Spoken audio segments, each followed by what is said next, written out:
Salut à tous, aujourd'hui je suis à côté de Lisieux pour vous faire découvrir le parc zoologique, le Cerza. Alors là on va découvrir des petits perroquets, mais sinon surtout on va voir des rhinocéros blancs, on va voir des ours polaires et on va aussi voir des girafes. Ils me hurlent dans les oreilles, je ne sais absolument pas ce que je dis, c'est terrible. C'est parce que voilà, ce sont des animaux qui aiment bien les agrumes, hein, et donc là j'ai des petits agrumes, donc on se retrouve tout à l'heure et je pense que je suis en train de me faire cracher là-dessus. Voilà, à tout à l'heure. C'est bon, ouais. Ah ouais, ça j'ai compris. Et oui, c'est donc au parc zoologique Cerza que je me trouve avec Clément qui est soigneur ici. Exactement. Derrière nous, on a un enclos avec des rhinocéros et on est prêt à les sortir dehors. Exactement, c'est le matin, on est prêt pour qu'elle puisse aller se dégourdir un peu les jambes en extérieur, au soleil surtout. Puis c'est la température aussi, elle reste le soir en... Le soir, on rentre nos individus, nos animaux, pour des raisons de santé pour eux, hein, pour éviter de les exposer à des températures trop fraîches. Aussi pour éviter tout conflit entre eux dans l'enclos. On essaye de rentrer la plupart de nos individus pour leur sécurité. Alors là, on a deux rhinocéros qui sont des femelles. Deux femelles, ouais, deux femelles, Bess et Soutou, à peu près 18 ans maintenant. 18 ans. Alors Bess et Soutou, elles pèsent combien à peu près? C'est immense, hein, c'est énorme.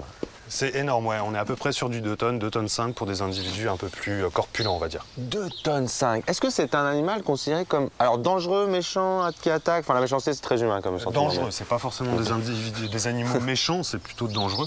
Ça reste de l'animal sauvage. Hein. C'est pas parce que ce sont des individus nés en captivité que ça en devient des animaux domestiques, bien au contraire. Ils n'ont pas le même rapport avec l'humain, on va dire.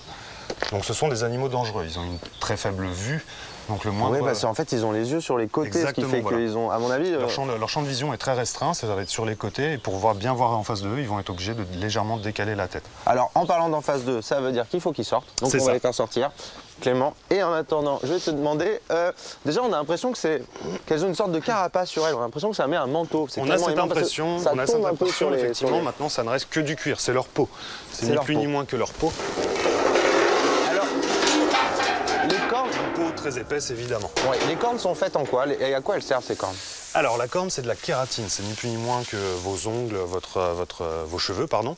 C'est plein de filaments agglomérés, concentrés, qui forment en fin de compte une corne rigide, solide. C'est ce qui va leur permettre d'affronter d'autres adversaires, par exemple les mâles pour gagner voilà. Par contre, ils ne s'en servent pas du tout pour chercher dans la terre. Ça reste herbivore, strictement herbivore. Ah, et ça a une mâchoire qui permet de bien brouter. Hein. Ouais. C'est impressionnant. Ça a la lèvre supérieure à peu près la même taille que la lèvre inférieure. C'est vraiment très, ça occupe vraiment toute la largeur de la tête, effectivement. Les oreilles sont indépendantes l'une de l'autre? Les oreilles sont indépendantes l'une de l'autre, on va dire ça comme ça. En fait, elles vont pivoter, s'orienter en direction du bruit, de la source du bruit qu'elles entendront. Et alors, ça vit en communauté, ça vit indépendant, ça vit solitaire? C'est plutôt solitaire. Ce sont plutôt des animaux solitaires, en tout cas pour ce qui est des mâles. Ils vont vraiment suivre les groupes ou les femelles isolées et vont rentrer en contact avec elles au moment des chaleurs. Est-ce que ça a un bruit? Ça suffit du bruit? C'est un léger cri, c'est assez inaudible, c'est beaucoup plus parlant quand elles sont jeunes. Le cri est beaucoup plus poussif. Maintenant, ça a un cri, effectivement, ça s'en sert très très peu. Ça a pas oui, c'est assez silencieux comme exactement. D'accord. Et on les tue pour leur... Malheureusement, oui. Malheureusement, oui. Il paraîtrait que la corne a des vertus... Oui, parce que c'est pas de l'ivoire, quoi. C'est pas de l'ivoire, non. Ah, ça aurait des vertus pour plein de choses. Ouais, on veut même pas savoir, parce que ce sont des palivernes. D'accord, très bien. Eh bien. On va se retrouver tout à l'heure. Voilà, oh là, elle a vu le foin, elle a envie de sortir. On va se retrouver après. Elles hésitent, on a peur. Elles ont peur de la caméra, je pense. Elles ont peur. Elles ont un peu peur de la caméra, elles ont peur du cadreur, je pense. Et un peu de moi. Donc on va se reculer, en espérant qu'elles sortent et on se retrouve après parce qu'il y a encore beaucoup d'animaux à voir. Donc voilà. Ah, elles s'approchent. Et c'est sûr que si vous vous rapprochez, elles vont pas se rapprocher. Allez, regarde. On s'éloigne. Et oui, je suis toujours au parc zoologique le Cerza avec Guillaume, le directeur. Bonjour. Bonjour. Alors là, devant, c'est nouveau, hein? Ah, c'est nouveau de cette année, oui. C'est le parc, donc à ours, hein, comme on peut voir. Ours polaire. Ours polaire avec deux femelles, Niki et Mona, qui sont arrivées des Pays-Bas toute fin mars cette année, dans un enclos qui a été retravaillé à 100%, près d'un an de travail ici, pour retravailler l'enclos, refaire des bassins, une cascade. Donc 3 hectares d'enclos 100% réhabilités spécialement pour elles. Alors c'est un territoire assez important. Alors on va dire des ours polaires en Normandie. C'est étonnant, mais en fait ça vit pas tant que ça sur la banquise. Non, c'est-à-dire que l'ours polaire, évidemment, vit une partie de l'année sur la banquise. Il faut savoir que la banquise se réduit en termes de timing sur l'hiver. Donc l'hiver est de plus en plus court au pôle Nord. Et donc elle vit une très très grande partie de son année sur la toundra, à des températures d'ailleurs qui sont au moins aussi élevées qu'en Normandie. On arrive sur des températures à 25, 26, 27 degrés. Donc elles n'ont aucun problème ici en Normandie, d'autant plus que ce sont des animaux qui sont nés en captivité. Ce ne sont des animaux qui ne viennent en aucun cas du pôle Nord, donc il n'y a aucun souci d'adaptation pour ces animaux. Elles ont 2 bassins et notamment dans l'autre, il y a des poissons vivants pour que... Oui. Je trouve ça génial, je trouve l'idée géniale. Oui, parce que ça fait partie de l'enrichissement. On essaye tous les jours de leur apporter des éléments nouveaux pour qu'elles puissent se divertir, pour qu'elles puissent chercher ou de la nourriture ou jouer, bien sûr. Et là, on va avoir ici des truites, ou dans l'autre bassin qui est complètement naturel, on va avoir des carpes. Et donc elles chassent et tout. Elles vont pouvoir chasser. Et c'est alimenté en eau de source en plus, ces bassins-là. Alors c'est alimenté en eau de source pour le bassin de gauche, et celui-ci est entre guillemets artificiel, mais avec un gros renouvellement, puisqu'on a une pompe solaire d'ailleurs, une pompe solaire. On fait attention à l'énergie qu'on utilise ici, qui fait environ 300 mètres cubes heure. Donc un énorme renouvellement d'eau pour qu'elle soit la plus saine, la plus claire possible. Pour qu'elles puissent aller nager tranquillement et puis donc chasser. Alors ce ne sont pas des chasseuses hors pair, Grandes pêcheuses hors pair, mais elles y arrivent bien. On a de nombreux passionnés d'animaux qui viennent ici prendre des photos, des personnes qui sont abonnées au parc et qui viennent prendre de magnifiques photos d'ours polaires avec une truite ou une carpe dans la gueule. Alors il y a une particularité, c'est que ça marche comme un safari, ce zoo, et il y a aussi des lodges, enfin on peut dormir sur place. On peut dormir sur place, on a beaucoup d'hébergements différents. Vous allez avoir des lodges standards, des lodges premium, des zoos observatoires, des tentes safari, c'est la nouveauté cette année, où on va en avoir vraiment pour tous les goûts, mais à chaque fois dans le souci du détail, dans le décor et l'immersion du public, puisque même dans le domaine des hébergements au Sarza Safari Lodge, gravitent autour en liberté des kangourous, qui sont des wallabies de Bennett.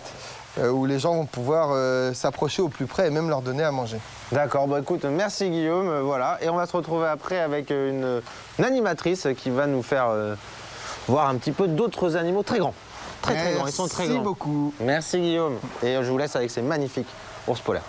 250 kilos. À 250 kilos pour le moment, on va encore augmenter un petit peu. On va arriver à près de 300-350 kilos. Et oui, c'est donc toujours au parc zoologique Cerza que je me trouve près de Lisieux avec Aurélie. Bonjour. Aurélie, animatrice. Bon, derrière nous, on a quelques girafes, à peu près. Il y en a combien? Il y en a 10. Il y en a 10. Il y en a 10 que des mâles. Oui, que des mâles. Que des mâles. On a un parc avec que des mâles et c'est pour ça que d'ailleurs on peut voir plusieurs couleurs parce que plusieurs sous-espèces. Si on avait une seule couleur, ça voudrait dire qu'on a un groupe reproducteur et dans ces cas-là, on a un mâle pour plusieurs femelles. D'accord. En général, ça vit En harem. En harem. Donc les mâles ne vont pas forcément supporter être plusieurs mâles avec les femelles. Donc c'est pour ça qu'il faut qu'il y ait un harem avec un mâle, plusieurs femelles. Et puis comme il naît autant de mâles que de femelles, il faut bien que les autres mâles aillent ailleurs. Donc c'est pour ça qu'ici on a un autre groupe avec tous les mâles qui n'ont pas encore de place avec des femelles. Ah, ils attendent leur petit harem, tranquille. Exactement. Alors, Aurélie, c'est quoi ton rôle, animatrice? Alors moi je suis animatrice et donc ça veut dire que je vais faire la relation entre les animaux sauvages qu'on voit dans le parc et les visiteurs. Et alors, on peut Comme leur... ça par exemple. Voilà, on peut leur donner à manger. C'est ça, hein. Ici, c'est ce qu'on peut faire. Exactement. Alors, on est à combien de mètres là? Parce que ça fait combien de mètres une girafe à peu Alors près? on est surélevé, parce que J'ai la l'impression girafe, qu'elles sont là, toutes celles qui sont autour de D'accord. nous, elles sont entre 4,50 m et 5 mètres pour les plus grandes. 5 mètres. Alors, et c'est quoi la proportion? Le cou fait combien par rapport au... Le cou fait à peu près la taille d'une patte, c'est-à-dire à peu près ma taille, 1,70 m. 1,70 m de pattes et de cou. Hein, ce qui est forcément pratique pour venir essayer d'attraper. Voilà, alors là par contre, j'ai l'impression qu'on n'a pas assez de, De feuilles. Voilà, de feuilles. Hein. Alors ça a une langue Assez longue, assez il longue. faut qu'elle soit longue, rugueuse, et puis surtout, il faut qu'elle soit un petit peu violette sur le bout pour qu'elle puisse se protéger contre les rayons du soleil, pour pas attraper de brûlure. Ah parce que ça sort souvent. Alors je vais attraper les... Hop, la magie de la télévision française. Voilà. Donc on trouve... Merci beaucoup. Ah oui, c'est vrai que c'est une langue bleue. Est-ce qu'on peut voir la langue? Ah, Ouais, voilà. on va la faire sortir. Bien, bien vu la langue, hein? Non? Voilà.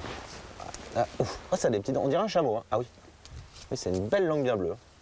Donc ça, c'est pour se protéger du soleil. Oui. Des coups de soleil sur la langue. Oui, parce qu'au fur et à mesure de C'est rare. sortir la langue pour aller chercher les feuilles, ben, sinon ce serait trop fragile. D'accord, attention, tu vas... C'est quoi les 3 petites bosses? C'est des cornes qu'elles ont sur la C'est tête? ce qu'on appelle des ossicônes. Donc dans ossicône, on entend os, c'est un os en forme de cône qui Ne va vous lui inquiétez permettre pas, les mecs.